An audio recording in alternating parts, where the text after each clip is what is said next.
Елді сүйсең, ерлік істейсің демекші елбасына күн туған шақта әскери есептегі тұрған азаматтардың абыройлы міндеттері керек екені анық. Мемлекет басшысы Қасым-Жомарт Тоқаевтың жарлығына сәйкес, сондай-ақ Алматы облысы әкімінің қаулысы бойынша әскери міндеттілерді жиынға шақыру басты назарға алынды. Осындай жауапты іске бел буған елдердің арасынан Алматы облысы бойынша қарасайлық азаматтар алғашқылардың бірі болды. Бүгін олар аудандық қорғаныс істері жөніндегі бөлімнің алдында сап түзеп, қалтқысыз қызметке сақадай сай екендіктерін, сондай-ақ біз біргеміз деп ұрандатып белсенділіктерін танытты. Қазақстан Республикасының әскери міндеттілері біз біргеміз!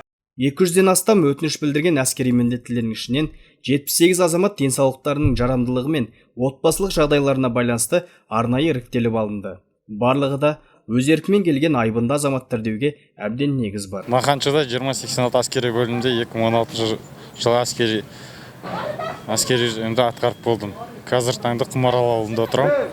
Осындай індеттер ашқан кезде халыққа көмек көрсету үшін, халықтың тәртібін сақтау үшін өз еркімен келіп отырмын осында. Осылайша ел үмітін атқаратын ерлеріміз аудандық қорғаныс істері жөніндегі бөлімнен тізім бойынша түгенделіп, Қаскелең қаласындағы номер 1 балалар мен жасөспірімдер спорт мектебіне тұрақтанды. Өйткені дәл осы орталық азаматтарым үшін арнайы казарма ретінде жабдықталған. Келе сала әрбірі құжаттарын өткізіп, әскери формаларын түгендеп, темірдей тәртіпке қайта оралды. Жалпы бұл қатардағы ержігіттерді аудандық қорғаныс істері жөніндегі бөлімі арнайы жасақтаса, олардың жатар орны мен тамақтануы және басқа да қаржы жағына қатысты мәселелерді облыстық бюджет тарапы қамтамасыз етуде екенін айта кеткен жөн. Азаматтардың барлығы да аудан бойынша іріктеліп алғандықтан бір ортаға топтастырылды. Енді олар алдағы күндері індет анықталған карантин аймақта жүргендіктен басқа адамдардың қауіпсіздігі үшін осы казармада мекен ететін болады.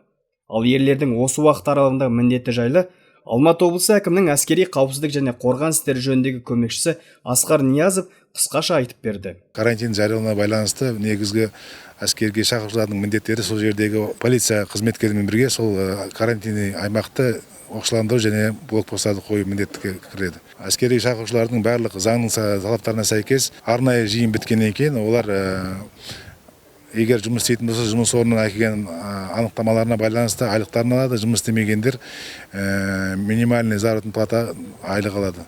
Міне, осылайша азаматтарымыз алдағы уақытта айтылған абыройлы міндетті полиция мамандарымен қатар атқаратын болады. Сюжетті дайындағандар Дидар Мұхамадиев және Бағдәулет Талипов.